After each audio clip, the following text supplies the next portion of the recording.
हाय दोस्तों, मेरा नाम है संदीप और आप सभी का इस वीडियो में स्वागत कर रहा हूं। उम्मीद कर रहा हूं कि आप लोग स्वस्थ होंगे और मस्त होंगे और अपने पढ़ाई को अच्छी तरह से कर रहे होंगे।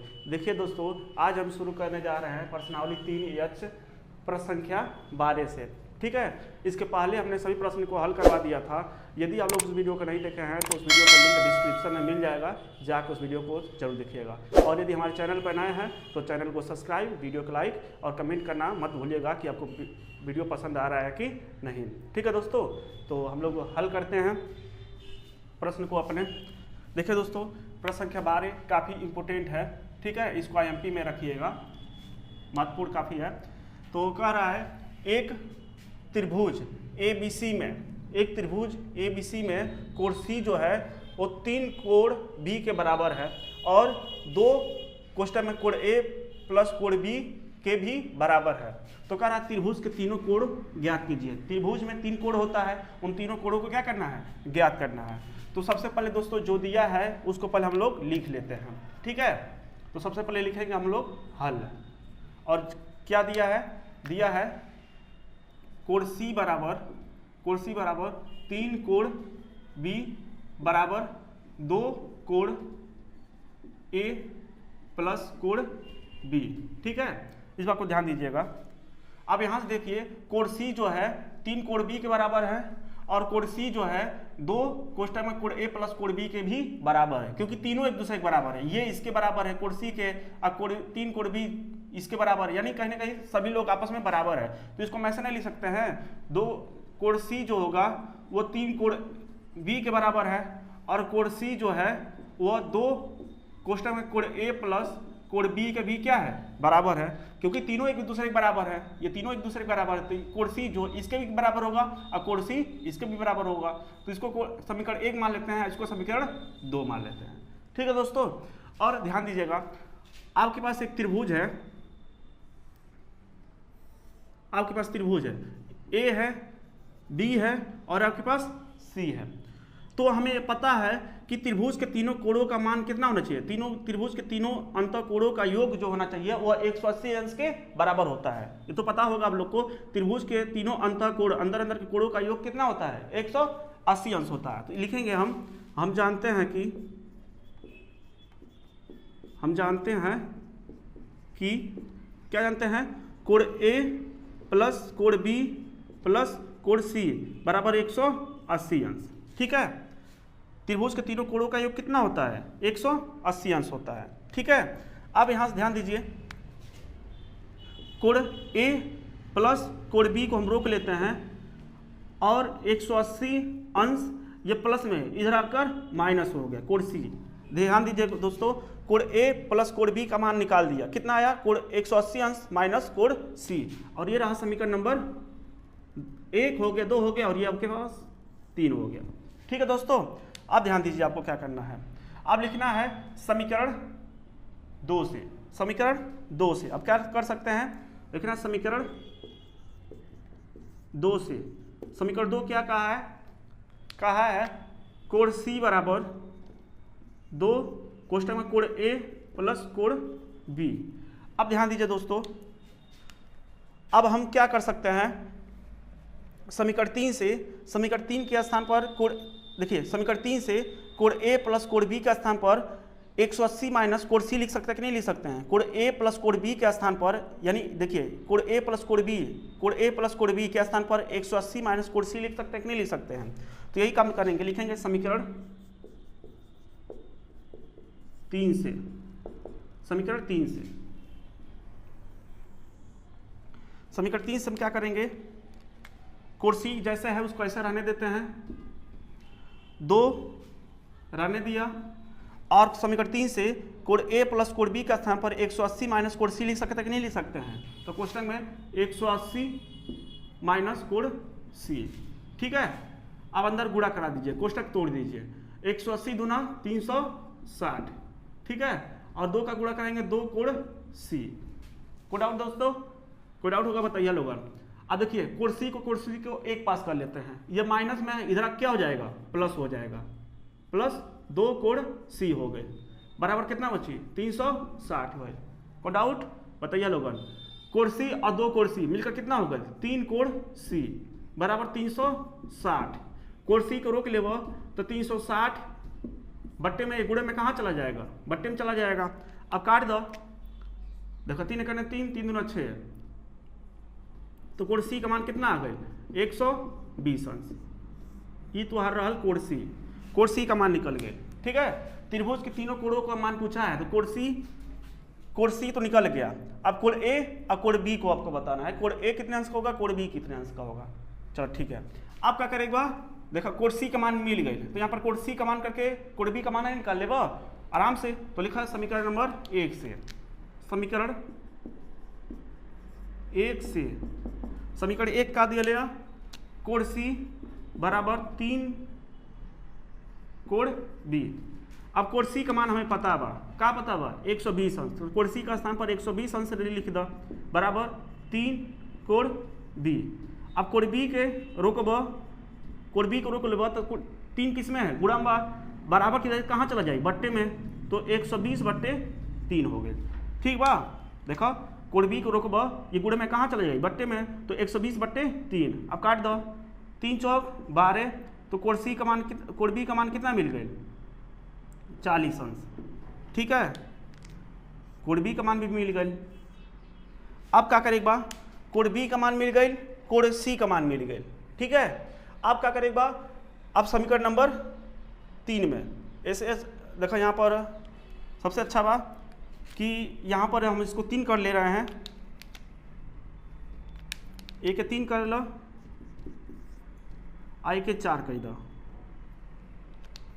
ठीक बा, ए के 4 कर दो। अब समीकरण 3 से नहीं, समीकरण 4 से,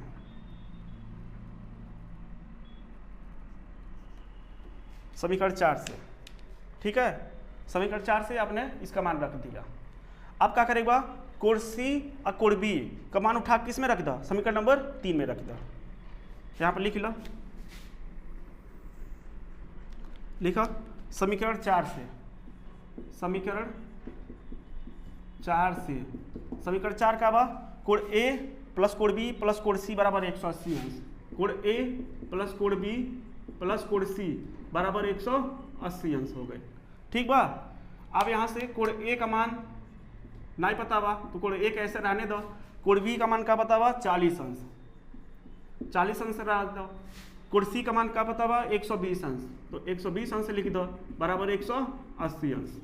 कोड ए ऐसे रहे दो, जोड़ी लो, देखो 120 और 40 कितना हो गए 160 अंश हो गए। ठीक बा, बराबर 180 अंश। तो कोड ए बराबर 180 अंश, ई प्लस में इधर क्या हो गई माइनस हो गई, तो कोड ए बराबर 180 में से 160 निकल गए, कितना बचल 20 अंश, कितना बचल 20 अंश। ठीक है, देखो ए के मान भी आ गए। तो त्रिभुज के तीनों कोण क्रमशः, त्रिभुज के तीनों कोण, कोण का बा, पहले कोण ए का मान 20 अंश, उसके बाद 40 अंश तथा 120 अंश, और ये क्या हो गई तो आंसर हो गई। आप देखो हमारे आंसर सही बा कि ना, कैसे पता करेगा, तीनों कोणों के जोड़ा देखा 180 अंश आवता कि ना, तो 120 और 20 कितना हो गए 140 और 40 कितना हो गए 180 अंश। तो इस तरह त्रिभुज के तीनों कोणों का मान निकल गए। ठीक बा, तो उम्मीद करता हूँ काफ़ी अच्छे से तुम लोग समझ में आयल हुई। अब बढ़ा जाता अगले प्रश्न पर। देखिए दोस्तों, अब प्रश्न संख्या हम लोग के पास है 13। प्रश्न संख्या 13 को भी हल कर लेते हैं हम। क्या कहा है, कह रहा है x प्लस वाई बराबर 4 और x माइनस वाई माइनस 1 बराबर 0 को प्रतिस्थापन विधि से हल कीजिए। देखिए दोस्तों, दो समीकरण को हल करना हमने ग्राफी विधि से सिखाया था, प्रतिस्थापन विधि से सिखाया था और विलोपन विधि से सिखाया था। ठीक है, जिनमें से पूछ दिया प्रतिस्थापन विधि से इसको क्या करना है, हल करना है। तो ध्यान दीजिए दोस्तों, बोर्ड में जिस विधि से पूछा जाएगा उसी विधि से आप लोग हल करना है। ठीक है, तो सबसे पहले लिखते हैं हम लोग हल, और जो दिया है उसको भी लिख लेते हैं। दिया है, क्या दिया है, x minus Y, x plus Y बराबर 4, समीकरण नंबर 1। और x माइनस वाई माइनस 1 बराबर 0, समीकरण नंबर 2। ठीक है, प्रतिस्थापन विधि में क्या किया जाता है, किसी समीकरण 1 से x y का मान निकाल कर किसी दूसरे समीकरण में रख देते हैं। ठीक है, यही कहलाता है आपका प्रतिस्थापन विधि। तो लिखना है समीकरण 1 से, समीकरण 1 से, समीकरण 1 क्या है, x प्लस वाई बराबर 4। तो हम x को रोक लेते हैं और 4 ये प्लस में है, y बराबर किधर क्या हो जाएगा माइनस, और ये रहा समीकरण नंबर 3। अब क्या करना है, जो x बराबर 4 माइनस वाई आप किस समीकरण से निकाले हैं, समीकरण 1 से, तो समीकरण 1 में नहीं रखना है, किसी दूसरे समीकरण में रख देना है। जिस समीकरण से x y का मान निकालते हैं उस समीकरण में नहीं रखा जाता है, किसी दूसरे समीकरण में रखा जाता है। तो समीकरण 1 से x बराबर 4 माइनस वाई निकाले हैं, तो आप इसको समीकरण 2 में रखेंगे। तो लिखना है समीकरण 3 का मान समीकरण 2 में रखने पर, तो समीकरण 2 क्या है, x माइनस वाई माइनस 1 बराबर 0। अब जहाँ भी x मिलेगा उसके स्थान पर क्या लिखना है, 4 माइनस वाई लिखना है। तो देखिए यहाँ पर x मिल गया तो इसका स्थान पर 4 माइनस वाई। अब बाकी जैसे है उसको ऐसे ही आपको उतार देना है। ठीक है दोस्तों, देखिए 4 माइनस वाई मिलकर कितना हो गया, माइनस 2 वाई माइनस 1 बराबर 0। अब क्या करना है, देखिए ये भी ये प्लस में है 4 और माइनस 1 में, तो घटेगा, तो 3 4 में से 1 गया, 3 माइनस 2 वाई बराबर 0। तो अब क्या करना है, माइनस 2 वाई को रोक लीजिए और ये प्लस मेरा क्या हो गया, माइनस हो गया। ठीक है, अब यहाँ से माइनस माइनस क्या हो गया, कट गया ना दोस्तों। तो y बराबर 2y बराबर 3, तो y बराबर 3/2, ये आपका y का मान आ गया। ठीक है, अब y का मान आ गया तो y का मान चाहे समीकरण 1 में रखें, 2 में रखें या 3 में रखें, आपका x का मान आ जाएगा। तो y का मान हम समीकरण 3 में रखेंगे, क्यों, क्योंकि यहाँ से डायरेक्ट x का मान मिल जाएगा। लिखना है y का मान समीकरण 3 में रखने पर, तो समीकरण 3 क्या है, x बराबर 4 माइनस वाई। अब जहाँ भी आपको y मिलेगा उसके स्थान पर क्या रखेगा, 3/2 रखेगा। तो x बराबर 4 माइनस वाई का स्थान पर 3/2 रखा। अब इसके बट्टे में एक मान लो, तो x बराबर, इसका एल्सियम कितना आई बताओ, 1 और 2 का एल्सियम 2 आई, इस मन भाग देवा 2 आई, 2 चौक 8 माइनस भाग देवा तो 1 आई 3, तो x बराबर 8 में से 3 गए 5/2, और ये तो x का मान हो गए। ठीक है, ये तो आंसर हो गए, और यहाँ पर y का मान। तो उम्मीद करता ताटी प्रश्न संख्या 13 भी काफ़ी अच्छे से समझ में आई लोई। ठीक है, अब बढ़ा जाता अगले प्रश्न पर। अब है प्रश्न संख्या 14। प्रश्न संख्या 14 को भी हम लोग हल कर लेते हैं। देखिए क्या कह रहा है, 2 मित्रों अनी और बीजू की आयु में 3 वर्ष का अंतर है। 2 मित्र हैं अनी और बीजू, इन दोनों की आयु का जो अंतर है वो 3 वर्ष का है। ठीक है, अनी के पिता धर्म की आयु अनी की आयु की दुगनी, और बीजू की आयु अपनी बहन कैथी की आयु की क्या है, दुगनी है। कैथी और धर्म की आयु का अंतर 30 वर्ष है। अनी और बीजू की आयु ज्ञात कीजिए। ठीक है दोस्तों, तो इस टाइप का प्रश्न हमने बताया था, जो लास्ट में पूछा जाता है उसी को हम मान लेते हैं। माना अनी की आयु x वर्ष और बीजू की आयु क्या है, y वर्ष मान लेते हैं। ठीक है, तो सबसे पहले लिखते हैं हम लोग हल, उसके बाद मान ले एक बार। माना अनी की आयु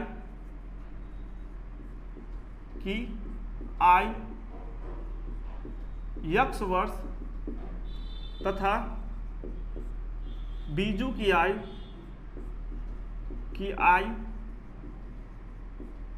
y वर्ष है। ठीक है दोस्तों, देखा लास्ट में पूछा लगा अनी और बीजू की आयु ज्ञात कीजिए, तो सबसे पहले जो लास्ट में पूछा था उसी को मान लेते हैं। माना अनी की आयु x वर्ष तथा बीजू की आयु y वर्ष है। ठीक है, प्रश्नानुसार। प्रश्नानुसार का मतलब होता है प्रश्न के अनुसार। प्रश्न के अनुसार क्या कहा लिया, 2 मित्रों अनी और बीजू की आयु का अंतर क्या है, 3 वर्ष है। कितना वर्ष है, 3 वर्ष। तो इसका मतलब अनि की आयु, अनि की आयु, बीजू की आयु, आयु का जो अंतर है, अंतर मतलब माइनस, वो किसके बराबर है? 3 वर्ष के बराबर है। ठीक है, अनि की आयु क्या माने थे?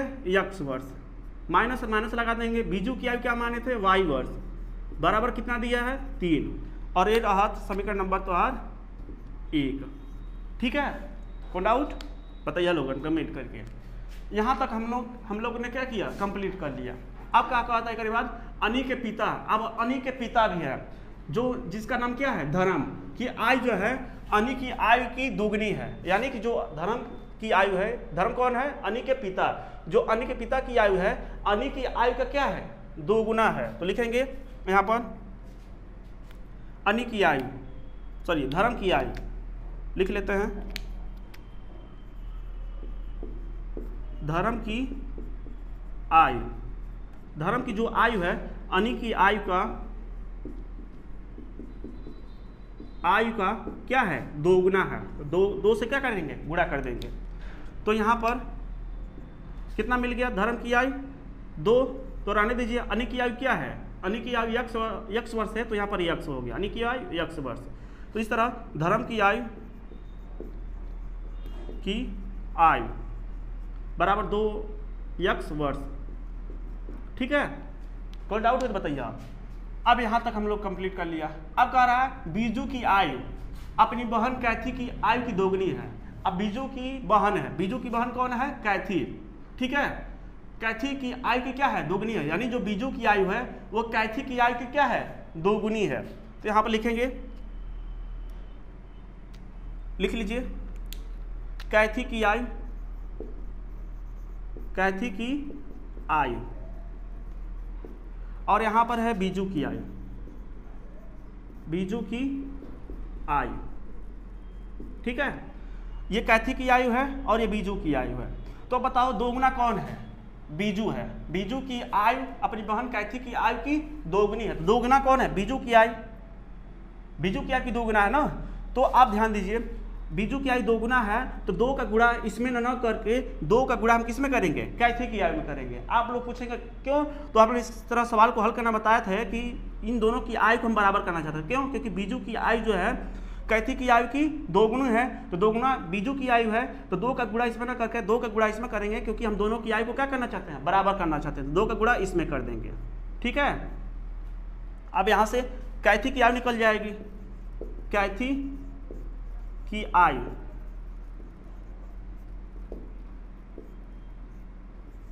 बाहर 2, बीजू की आयु क्या है? बीजू की आयु y वर्ष है।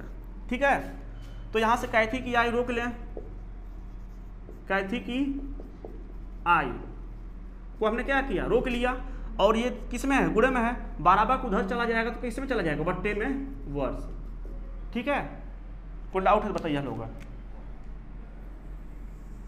तो यहां से मिल गई कैथी की आयु y बट्टे 2 वर्ष, और यहां से मिल गई धर्म की आयु 2x। ठीक है, धर्म और कैथी की आयु पता चल गया। अब कह रहा है कैथी और धर्म की आयु का अंतर, यानी कैथी की आयु और धर्म की आयु का अंतर कितना दिया है? 30 वर्ष दिया है। तो लिखेंगे प्रश्नानुसार, पुनः प्रश्नानुसार,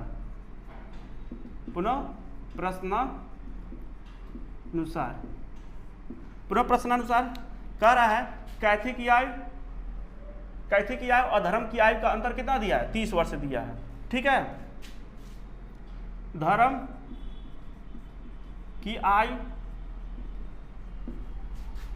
कैथी की आयु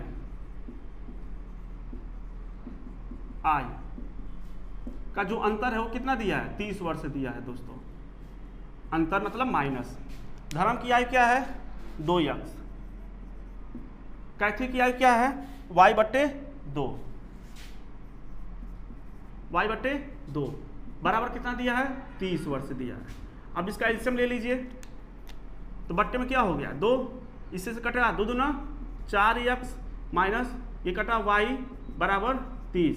अब इसके बट्टे मान के तीरे गुणा कर दीजिए। इसका इसमें गुणा करेंगे तो 4x माइनस y, और इसका इसमें गुणा करेंगे तो 60, और ये बना समीकरण नंबर 2। ठीक है, अब देखिए समीकरण 1 मिल गया, समीकरण 2 मिल गया। अब समीकरण 1 समीकरण 2 को क्या कर दीजिए, हल कर दीजिए। तो लिखना है समीकरण 1 व समीकरण 2 को हल करने पर तो समीकरण 1 क्या है, x माइनस वाई बराबर 3, x माइनस वाई बराबर 3, और समीकरण 2 क्या है, 4x माइनस वाई बराबर 60। अब देखिए दोनों चिन्ह समान है तो चिन्ह बदलना पड़ेगा।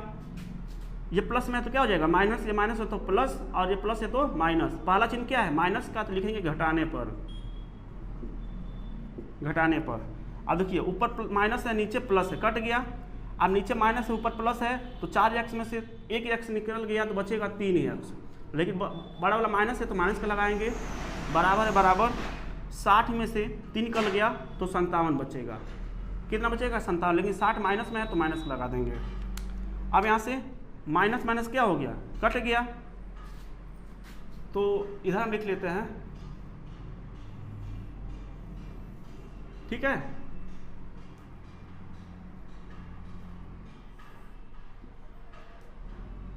ध्यान दीजिएगा। अब यहां से क्या दिया है 3x बराबर 57।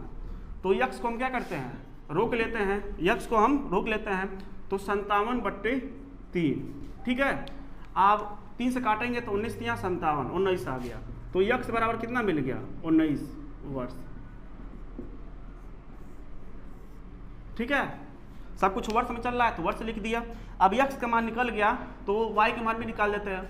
x का मान समीकरण नंबर 1 में रख दीजिए। देखेंगे x का मान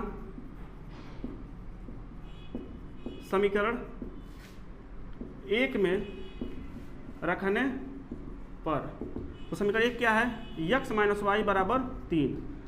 अब जहां भी x मिलेगा उसके स्थान पर 19 रखें एक बार, तो माइनस वाई बराबर 3, तो माइनस वाई बराबर 3, ये प्लस जाकर माइनस हो गई, तो माइनस वाई बराबर -16। अब यहाँ से माइनस माइनस क्या हो गई, कट गई, तो वाई बराबर 16 वर्ष, ठीक है। इस तरह अनी की आयु और बीजू की आयु,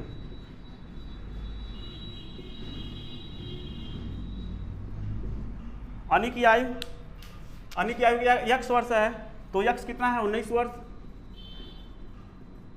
और बीजू की आयु कितना निकला है, y का मान कितना निकला है 16 वर्ष, और ये का क्या है आंसर। तो उम्मीद करते हैं दोस्तों ये भी सवाल काफ़ी अच्छे से आपको समझ में आया होगा। अब बढ़ते हैं अगले प्रश्न पर। देखिए दोस्तों अब प्रश्न संख्या 15 है, प्रश्न संख्या 15 को भी हल करल जाए। तो सबसे पहले लिखा हल, और जो दिया है उसको भी हम लोग लिख लेते हैं। दिया है x माइनस वाई बराबर 2 और 2x माइनस 3y बराबर 1, और ये रहा तो आज समीकरण नंबर 1 और ये रहा समीकरण नंबर 2। तो देखिए दोनों समीकरण को हल करने के लिए कहा है हल कीजिए, तो दोनों समीकरण को ये नहीं कहा है किस विधि से हल करना है। तो आप जो विधि से आप इसको जिस विधि से आप लोग हल करना चाहते हैं उस विधि से आप लोग हल कर लीजिए इसको। तो फिलहाल हम इसको विलोपन विधि से हल करेंगे। विलोपन विधि क्या होता है, किसी x का गुणांक बराबर होना चाहिए। तो हम क्या करेंगे, x का गुणांक बराबर कर लेते हैं। तो क्या करना है, समीकरण 1 में 2 से गुणा करने पर, क्योंकि 2 यहाँ भी है 2 यहाँ भी होना चाहिए। तो लिखेंगे समीकरण 1 में 2 से गुणा करने पर, तो समीकरण 2 में समीकरण 1 में 2 से गुणा करेंगे तो 2x हो गई, एक 2y हो गई, अब बराबर 2 दूना 4, और ये रहा समीकरण नंबर तो 3, ठीक है। आप समीकरण 2 और समीकरण 3 को हल करने पर तो लिखेंगे समीकरण 2 व समीकरण 3 को हल करने पर तो हल करते हैं। समीकरण 2 क्या कहा है, 2x माइनस 3y बराबर 1, और यहाँ से 2x माइनस 2y बराबर 4, ठीक है। अब जिस तरह जोड़े घटा वाला हो चिरा खींचा, देखा ये प्लस में बात तो माइनस चिन्ह बदल रहा, ये माइनस बात तो प्लस हो गई, आई प्लस बात तो माइनस हो गई। अब यहाँ 2x क्या हो गई, कट गई। अब ध्यान दिया ऊपर -3y बा, नीचे +2y बा, तो y 3y में से 2y चला गई तो बचल y, लेकिन y वाला 3y बड़ा है ना तो माइनस का चिन्ह बराबर। अब देखो नीचे माइनस बा ऊपर प्लस बा, तो 4 में से 1 चल गई तो 3, लेकिन 4 बड़ा बा इसलिए माइनस का चिन्ह, माइनस y माइनस कट गया तो y बराबर 3, y का मान निकल गई। ठीक है, y का मान जब निकल गई तो x का मान भी निकाल लो यहाँ, तो लिखे बा y का मान समीकरण 1 में रखने पर, समीकरण 1 का बा x माइनस वाई बराबर 2। अब जहाँ भी आपके y मिली वहाँ का रखेगा 3 रखेगा, तो x माइनस 3 बराबर 2, तो x बराबर 2, माइनस में इधर क्या हो गई प्लस, तो x बराबर 5। ठीक है, तो x बराबर का निकल है तो 5 और y बराबर का निकल है 3। ठीक बा, और ये तो फाइनल आंसर हो गए। तो 15 सवाल भी लग गए। अब बढ़ल जाता अगले सवाल पर। ठीक है दोस्तों, अब प्रश्न संख्या 16 है।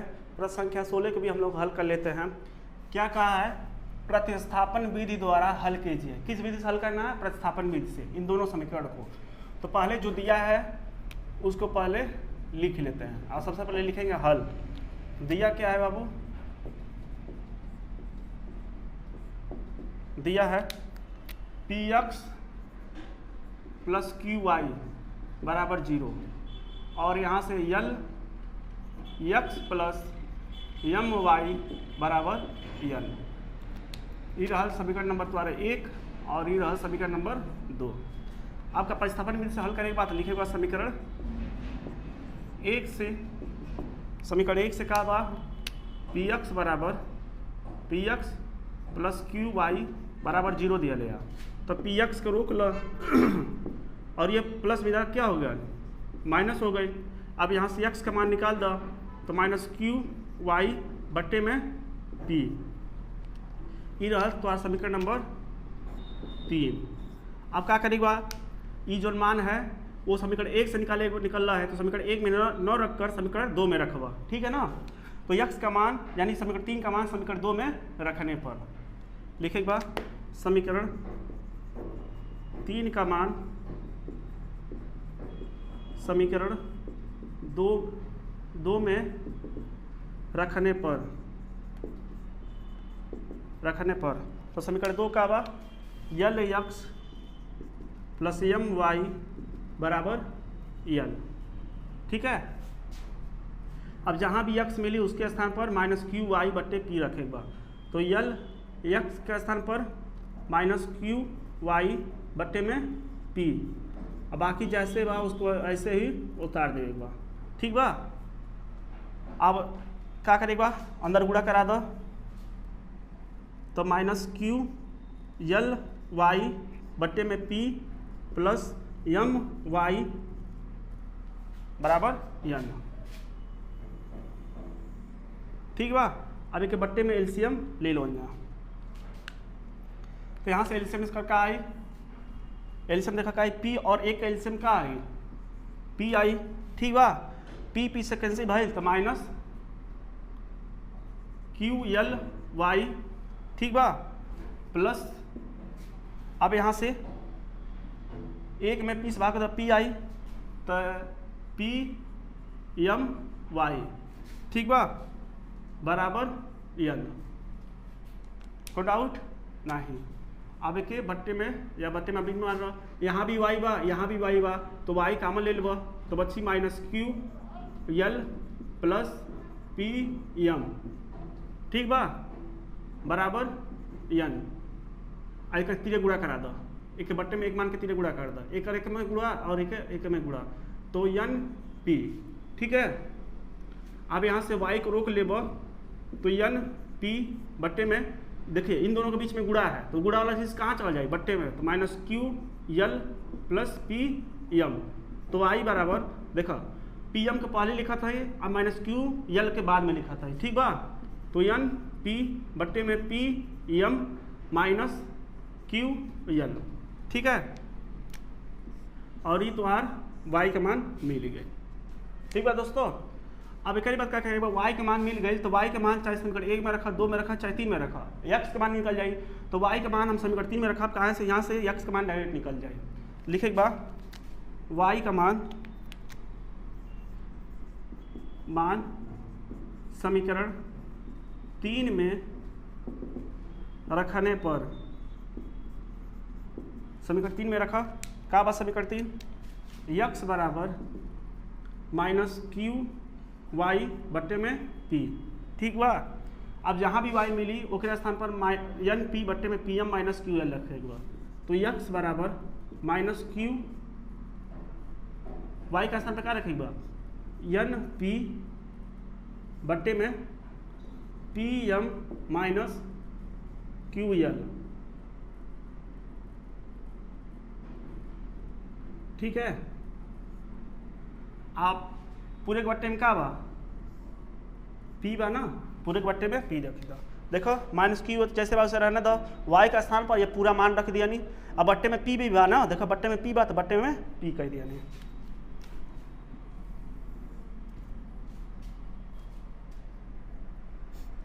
अब क्या करेगा, ऊपर गुणा करा दो, ठीक है, ऊपर गुणा करा देबो। तो x बराबर का बची, देखो माइनस क्यू एन पी बट्टे में P M minus Q L, ठीक है।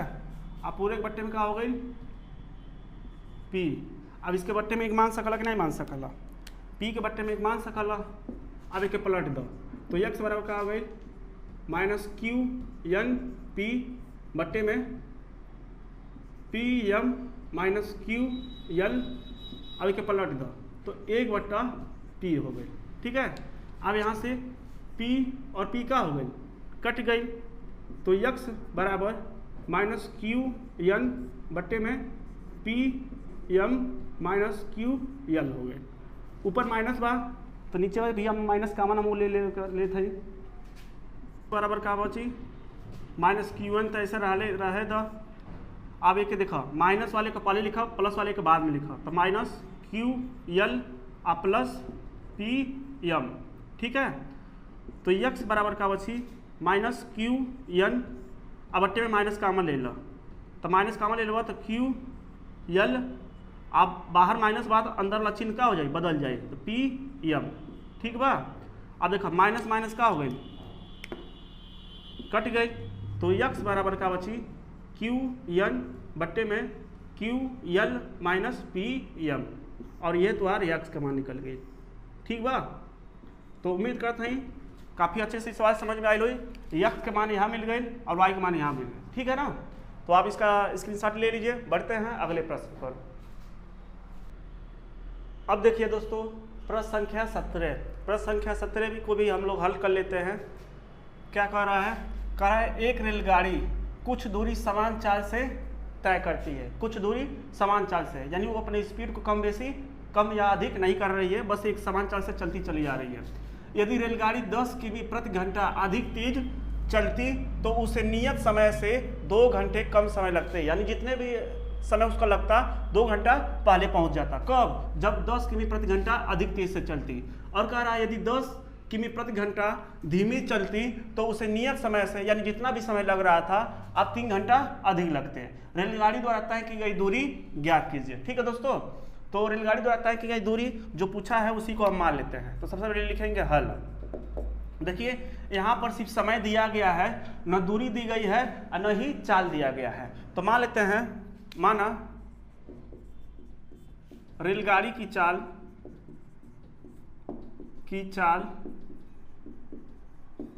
x किमी प्रति घंटा, ठीक है। रेलगाड़ी की चाल क्या मान लेते हैं, x किमी प्रति घंटा, और तथा रेलगाड़ी द्वारा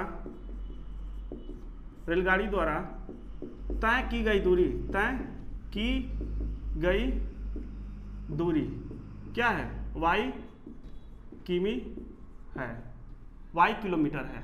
ठीक है, देखिए दोस्तों ध्यान दीजिए, माना रेलगाड़ी की चाल x किमी प्रति घंटा तथा रेलगाड़ी द्वारा तय की गई दूरी y किमी, यानी किमी मतलब y किलोमीटर है। ठीक है, तो रेलगाड़ी द्वारा लगा समय, समय निकाल लेते हैं। रेलगाड़ी द्वारा लगा समय, समय बराबर क्या होता है? दूरी बट्टा चाल, दूरी बट्टा चाल। ठीक है, तो दूरी कितना है?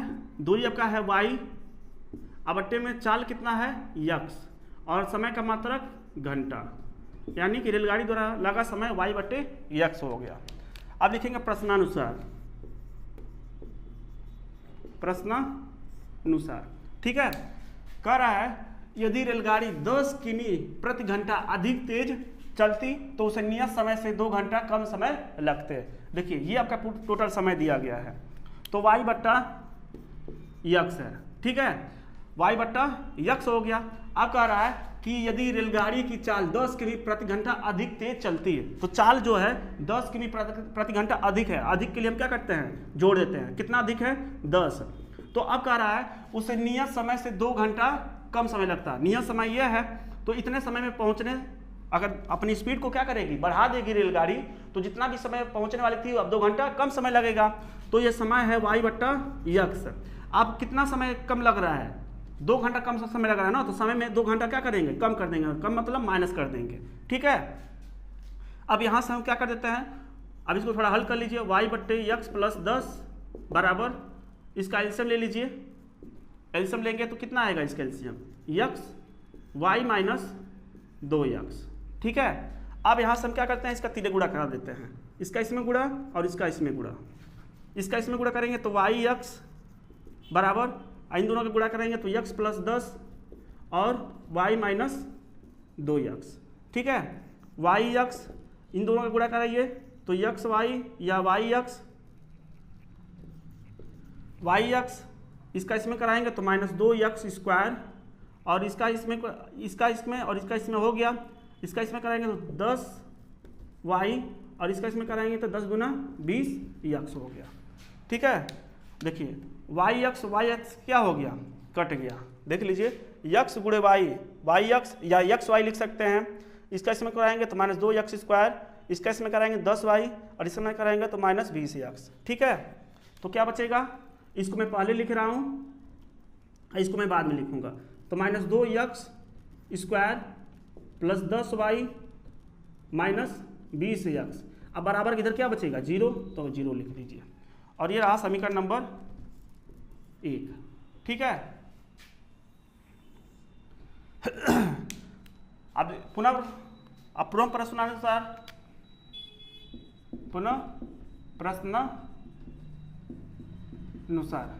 प्रश्नानुसार कर लेते हैं। देखिए, अब कह रहा है यदि रेलगाड़ी 10 किमी प्रति घंटा धीमी चलती, यानी अपने स्पीड को स्लो कर ले रहा, धीमा कर ले रहा है, तो नियत समय से 3 घंटा अधिक समय लगते हैं। जब का समय दिया है y बट्टा x दिया है। अब कह रहा है कि रेलगाड़ी 10 किमी प्रति घंटा धीमी चलती, कब? कह रहा है यदि रेलगाड़ी 10 किमी प्रति घंटा धीमी चलती, धीमी मतलब कम, यानी इसमें 10 माइनस कर देंगे, धीमी मतलब कम कर देते हैं, तो कितना लगता? तो नियत समय से 3 घंटा अधिक लगता। समय क्या दिया है? y बट्टे x। तो इसमें क्या करना है? 3 घंटा अधिक लगता, तो 3 इसमें क्या करना है? जोड़ देना है।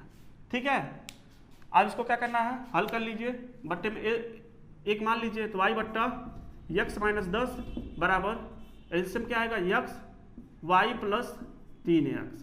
ठीक है, तिरक गुणा करा दीजिए, तो x y या yx लिख लीजिए, x माइनस 10 और y प्लस 3x।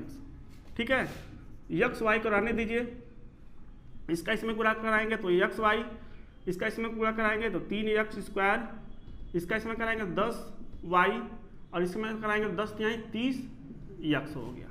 ठीक है, अब यहाँ से x y क्या हो गया? कट गया। इसको मैं पहले लिख रहा हूँ 3x square minus 10y plus 30x अब बराबर क्या बचेगा 0, और ये रहा समीकरण नंबर 2। ठीक है, अब क्या करना है, समीकरण 2 और समीकरण 1 को हल करने पर लिखेंगे समीकरण 1 व समीकरण 2 को हल करने पर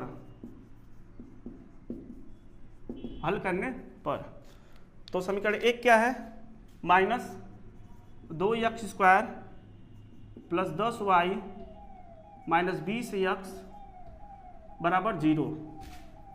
2 क्या है, 3x² minus 10y plus 30x बराबर 0। अब इस समीकरण 2 समीकरण को जोड़ दीजिए। देखिए प्लस में और ये माइनस में क्या हो गया, कट गया। 3x² में से 2x² निकल गया तो बचेगा x²। ठीक है, अब देखिए ये प्लस है और ये माइनस है, 30x में से 20x निकल गया तो बचेगा 10x बराबर क्या हो गया 0। ठीक है, 0 हो गया। अब यहां से ध्यान दीजिए,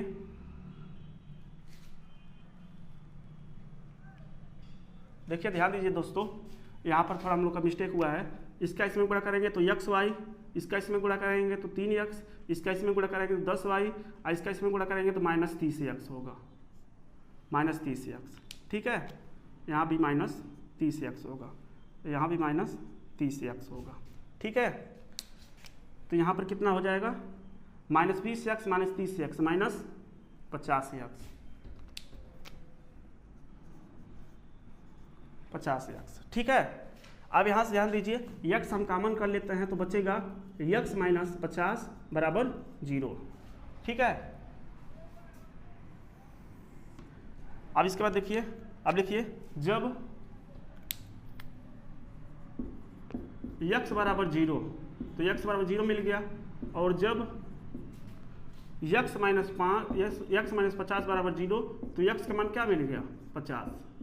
ठीक है, और x मेरा क्या था, x मेरा चाल है तो चाल तो 0 होगा ही नहीं, तो x का मान क्या मिलेगा, x का मान 50 मिल गया। ठीक है, अब x का मान तो निकल गया, लेकिन हमें क्या चाहिए, रेलगाड़ी द्वारा तय की गई दूरी, तो दूरी क्या माने थे, y माने थे, तो y का मान चाहिए। तो आप x का मान क्या कर दिए, चाहे समीकरण 1 में रख दीजिए चाहे समीकरण 2 में रख दीजिए। ठीक है, चाहे 2 में रख दीजिए चाहे 1 में रख दीजिए, y का मान निकल जाएगा। तो लिखना है x का मान समीकरण 1 में रखने पर, तो समीकरण 1 क्या है, minus 2x² plus 10y minus 20x बराबर 0। अब जहां भी x मिलेगा उसके स्थान पर 50 रखना है, तो माइनस 2x के स्थान पर 50 स्क्वायर 10y माइनस 2 माइनस 20 गुणे 50 बराबर 0। ठीक है, माइनस 2 गुणे 25, 50 का गुणा करेंगे कितना आएगा 2500। ठीक है, प्लस 10y माइनस 20 और 50 का गुणा करेंगे 5 दूनी 10 और 2 0 बराबर 0। इसको मैं इरेज कर दे रहा हूं। ठीक है, बराबर 0। अब यहां से क्या करना है, 25 दूना 50 2 0, और यहाँ माइनस और माइनस लगा देंगे। देखिए 25 दूना 50 हो गया, 2 0 रहने दिया, प्लस 10y माइनस 1000 बराबर 0। 5000 माइनस 1000 मिलकर कितना हो गया माइनस 6000 बराबर 0। तो यहाँ से 10y रोक लिया जाए, ये प्लस इधर के और ये माइनस इधर प्लस हो गया, तो y बराबर 6000 बट्टे में 10। अब यहाँ से देखिए 0 और 0 क्या हो गया, कट गया, तो यहाँ से y बराबर क्या मिलेगा, y बराबर 600 किमी। ठीक है ना, तो रेलगाड़ी द्वारा तय की गई दूरी, रेलगाड़ी द्वारा तय की गई दूरी कितना है y का मान 600 किमी, और यही मेरा क्या है आंसर है। तो 600 किलोमीटर रेलगाड़ी द्वारा तय की गई दूरी है। तो उम्मीद करते हैं दोस्तों ये सवाल काफ़ी अच्छे से आपको समझ में आया होगा। बढ़ते हैं अगले सवाल पर। देखिए दोस्तों, अब प्रश्न संख्या 18 है। प्रश्न संख्या 18 को भी हम लोग हल कर लेते हैं। क्या कहा है, ABCD एक चक्रीय चतुर्भुज है, इस चक्रीय चतुर्भुज के सभी कोण ज्ञात कीजिए। ठीक है, इन सभी कोणों को हमें क्या करना है, ज्ञात करना है। सभी कोण मतलब ABCD का मान बताना है। तो सबसे पहले लिखते हैं हल, और जो दिया है उसको लिख लेते हैं। तो दिया है ABCD एक चक्रीय चतुर्भुज है, तो दिया है ABCD एक चक्रीय चतुर्भुज है, एक चक्रीय चतुर्भुज है, और ज्ञात क्या करना है, ज्ञात करना है। क्या ज्ञात करना है, कोण A का मान बताना है। ठीक है, कोण B का मान बताना है, कोण C का मान बताना है, कोण D का मान बताना है। इन सभी चारों कोणों का मान बताना है। लिखेंगे। अब देखिए, हमें पता है चक्रीय चतुर्भुज में आमने सामने कोणों का योग जो होता है वह 180 अंश के बराबर होता है।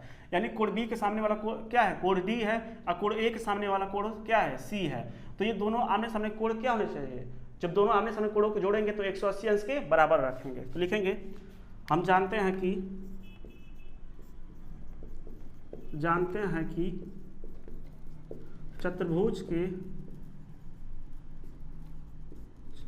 चतुर्भुज में आमने सामने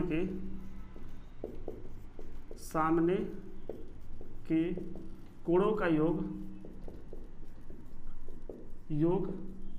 बराबर 180 अंश होता है। ठीक है, इसका मतलब कोण B के सामने कोण D है, लिखेंगे कोण B प्लस कोण D बराबर 180 अंश।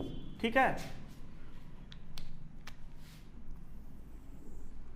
अब ध्यान दीजिएगा, कोण B का मान क्या दिया है, 3y - 5 प्लस कोण D के स्थान पे क्या दिया है, -7x प्लस 5 बराबर 180 अंश। ठीक है, तो यहाँ से 3y - 5 प्लस माइनस माइनस हो गया। ठीक है, -x प्लस 5 ही रहने दिया जाए, बराबर 180 अंश। अब देखिए, ये माइनस में ये प्लस में क्या हो गया, कट गया। तो 3y - 7x बराबर 180 अंश। ठीक है, देख लीजिए, कोण B और कोण D, कोण B और कोण D 3y - 5 plus -7x plus 5। ठीक है, 3y - 5 को रहने दिया, प्लस माइनस माइनस हो गया, 7x हो गया, प्लस 5 बराबर 180 अंश। प्लस माइनस क्या हो गया, कट गया। तो 3y - 7x बराबर 180 अंश, और ये रहा समीकरण नंबर 1। ठीक है, अब क्या करना है, इसी प्रकार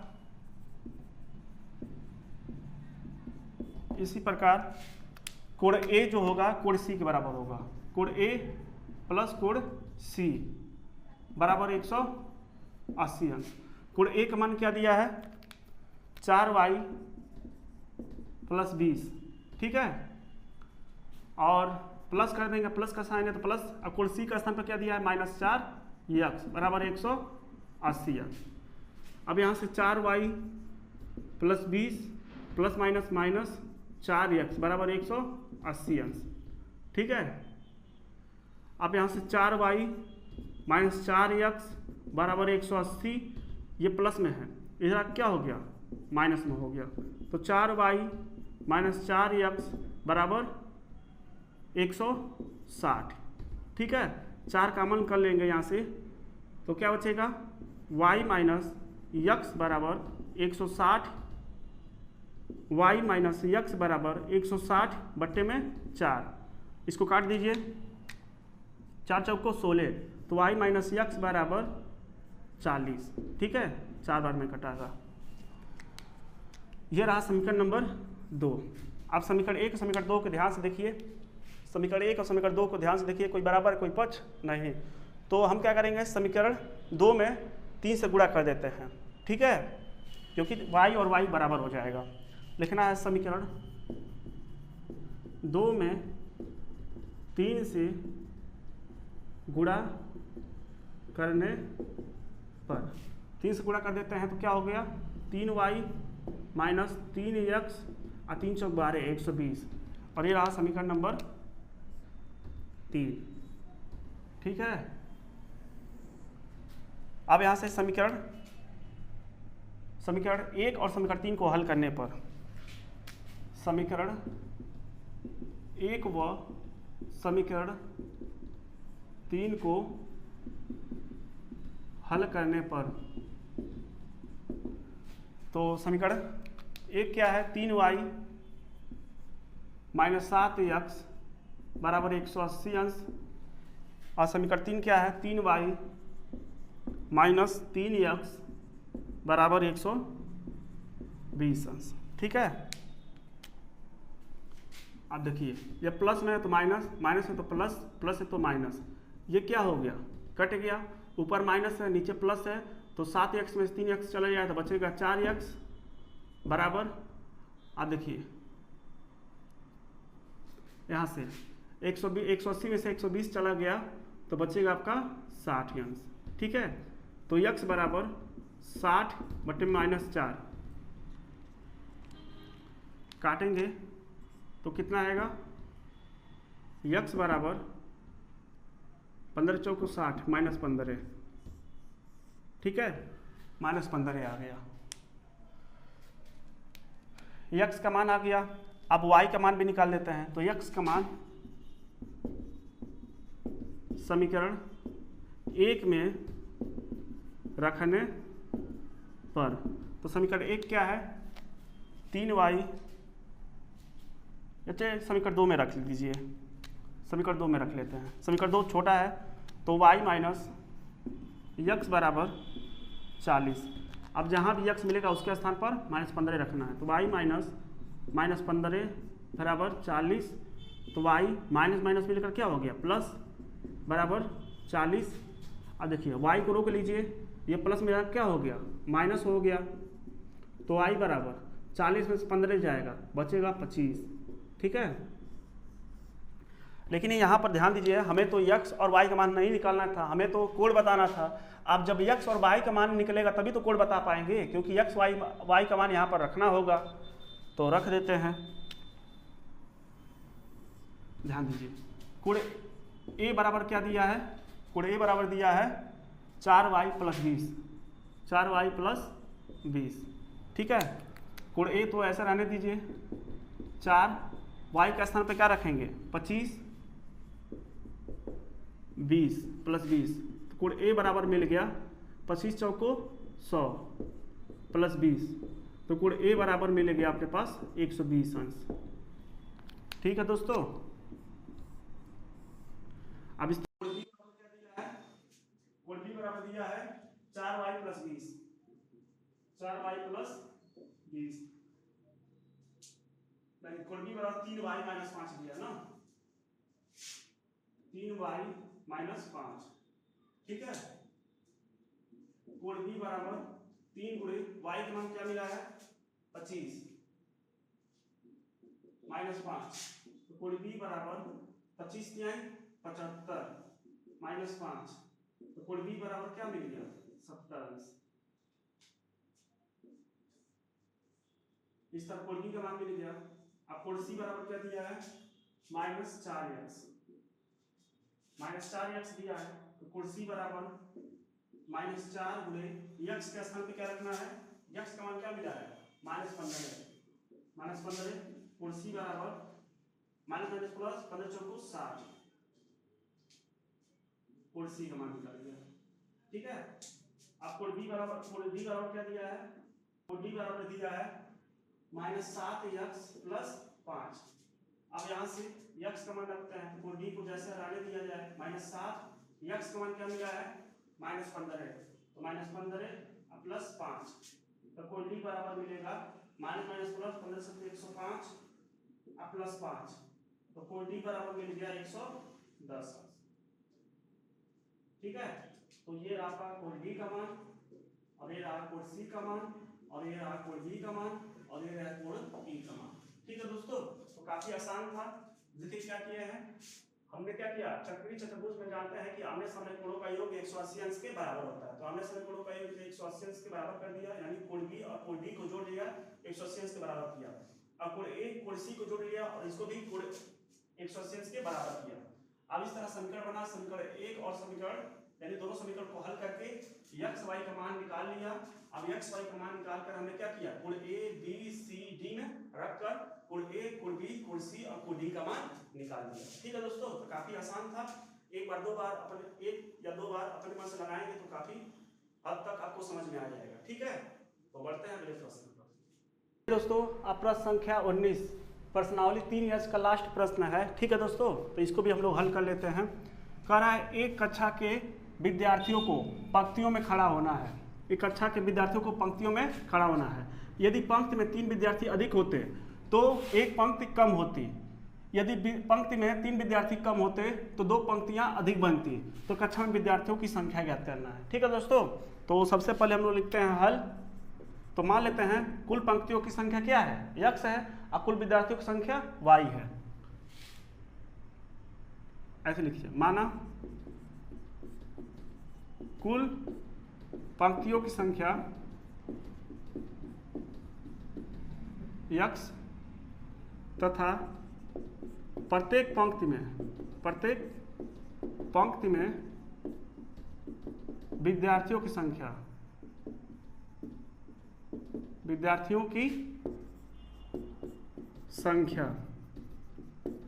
y है। ठीक है, मान लिया कुल पंक्ति क्या है, x है। अब प्रत्येक पंक्ति में कितने विद्यार्थी हैं, y विद्यार्थी हैं, तब कुल विद्यार्थियों की संख्या, तब कुल विद्यार्थियों की संख्या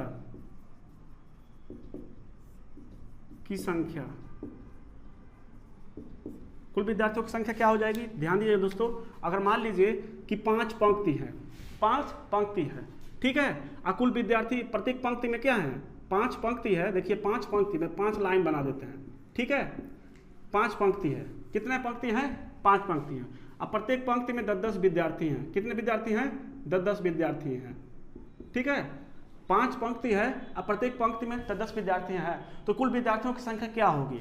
तो हमको पता है एक पंक्ति में 10 विद्यार्थी हैं, तो 5 पंक्ति में 10 से गुणा कर दीजिए, यानी कि 50 विद्यार्थी होंगे। कितने विद्यार्थी होंगे, 50 विद्यार्थी होंगे। तो इस तरह कुल पंक्ति क्या है, x, कुल पंक्ति आपके पास है x।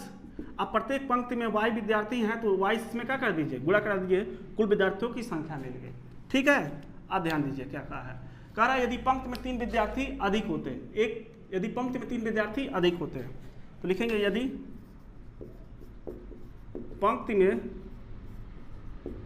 3 विद्यार्थी अधिक होते तब विद्यार्थी अधिक होते तो एक पंक्ति कम होती, एक पंक्ति कम होती तब विद्यार्थियों की संख्या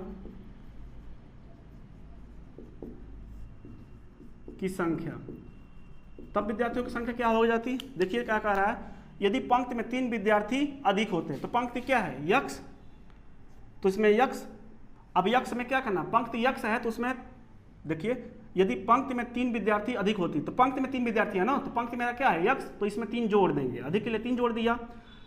अधिक होते तो एक पंक्ति कम होती है, एक पंक्ति कम हो जाती है। ठीक है ना, कह रहा है यदि पंक्ति में 3 विद्यार्थी अधिक होते हैं तो एक पंक्ति कम हो जाती है, यानी कि 3 विद्यार्थी अधिक हैं। ध्यान दीजिए दोस्तों, थोड़ा गलत हो गया है। कह रहा है यदि पंक्ति में 3 विद्यार्थी अधिक होती तो एक पंक्ति कम होती, तो एक पंक्ति कम होती, तो पंक्ति मेरा क्या है, x। अब एक पंक्ति कम होती तो एक इसमें से क्या करते हैं, घटा देते हैं, तब विद्यार्थी क्या है, यदि पंक्ति में 3 विद्यार्थी अधिक होते तो एक पंक्ति कम हो गया, तो एक पंक्ति हमने कम कर दिया, तो पंक्ति में 3 विद्यार्थी अधिक होते तो विद्यार्थियों की संख्या क्या है y, और अधिक के लिए कितने विद्यार्थी अधिक है 3, तो इसमें 3 जोड़ देते हैं। ठीक है, विद्यार्थियों की संख्या क्या है यक्स वाई, तो यक्स वाई बराबर जैसे है उसको ऐसे ही उतार दीजिए। ठीक है, अब इसका गुणा करा दीजिए, यक्स वाई बराबर X Y plus 3x minus Y minus 3। ठीक है, अब ध्यान दीजिए यक्स वाई से यक्स वाई क्या हो गया, कट गया, तो बचेगा देखिए 0 बराबर 3x माइनस वाई माइनस 3। अब ध्यान दीजिए यहाँ से 3x को हम इधर ले आ रहे हैं, तो 3x आंसर यहाँ पर -3 को इधर ले आएंगे, तो -3 इधर आएगा तो क्या हो जाएगा प्लस बराबर 3x माइनस वाई। इसको पहले लिखना है, इसको बाद में लिखेंगे, या करके लिख लेते हैं 3x माइनस वाई बराबर 3। ठीक है, और ये रहा समीकरण नंबर 1। कोई डाउट नहीं।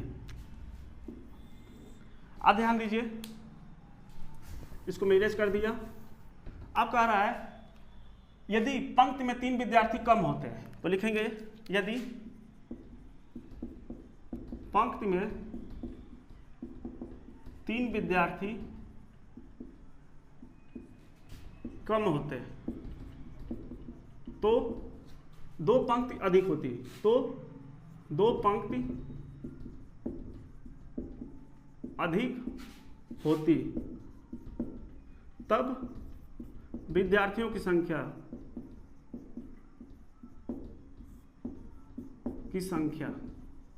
क्या होती, ध्यान दें। तो कह रहा है 2 पंक्ति अधिक होती, तो पंक्ति मेरा क्या है यक्स, तो यक्स में 2 जोड़ दीजिए, तो पंक्ति में 3 विद्यार्थी कम हो जाते हैं, तो विद्यार्थियों की संख्या क्या है, विद्यार्थियों की संख्या y है। इसमें कितने विद्यार्थी कम होते हैं, 3 विद्यार्थी कम कर देते हैं। विद्यार्थियों की संख्या क्या है यक्स वाई है, देखिए यक्स वाई है बराबर जैसे है उसको ऐसे ही क्या कर दीजिए उतार दीजिए। ठीक है, ध्यान दीजिए दोस्तों, कह रहा है यदि पंक्ति में 3 विद्यार्थी कम होते, तो पंक्ति क्या माने थे, तो कह रहा है यदि पंक्ति में 3 विद्यार्थी कम होते तो 2 पंक्ति अधिक होती, तो पंक्ति मेरा क्या है यक्स है। अब अधिक के लिए क्या कर देते हैं, जितना अधिक का है उसको जोड़ दीजिए, तो पंक्ति मेरा यक्स है, और 2 पंक्ति अधिक होती तो 2 इसमें जोड़ देते हैं। अब मेरा विद्यार्थियों की संख्या क्या है y है, तो पंक्ति में 3 विद्यार्थी कम होते तो पंक्ति में विद्यार्थियों की संख्या y में क्या किया, y में 3 कम कर दिया, तो y -3 हो गया। अब विद्यार्थियों की संख्या क्या है यक्स वाई बराबर जैसे उसको ऐसे लिख दिया। अब यहाँ से इसको हल कर लीजिए, यक्स वाई बराबर गुणा कराइए x Y -3x plus 2y -6। ठीक है, यक्स वाई क्या हो गया, कट गया, 0 बराबर -3x प्लस 2y -6। अब यहाँ से इसको इधर ले आइए, तो ये माइनस इधर क्या हो गया प्लस हो गया, या प्लस इधर क्या हो गया माइनस हो गया, बराबर -6। ठीक है दोस्तों, और ये रहा समीकरण नंबर 2। अब समीकरण 1 और समीकरण 2 को हल करने पर, समीकरण 1 व समीकरण 2 को हल करने पर तो समीकरण 1 क्या है 3x माइनस वाई बराबर 3, और समीकरण 2 क्या है 3x माइनस 2y बराबर -6। जिस तरफ जोड़ते घटाते हैं उस तरह चिन्ह खींच लें।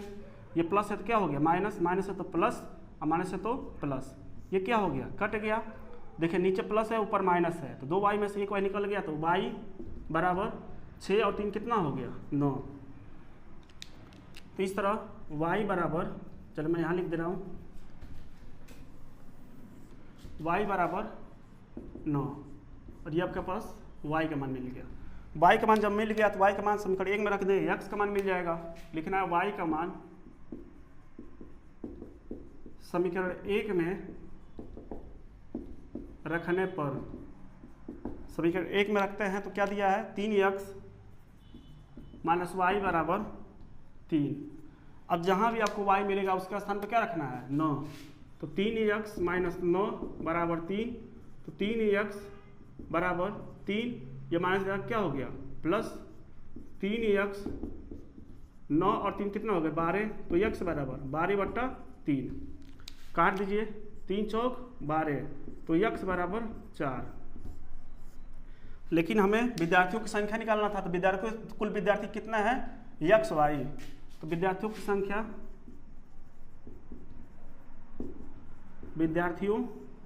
की संख्या बराबर x y, तो x का मान कितना मिला है 4 और y का मान कितना मिला है 9, तो इस तरह 9 चौक 36 विद्यार्थी।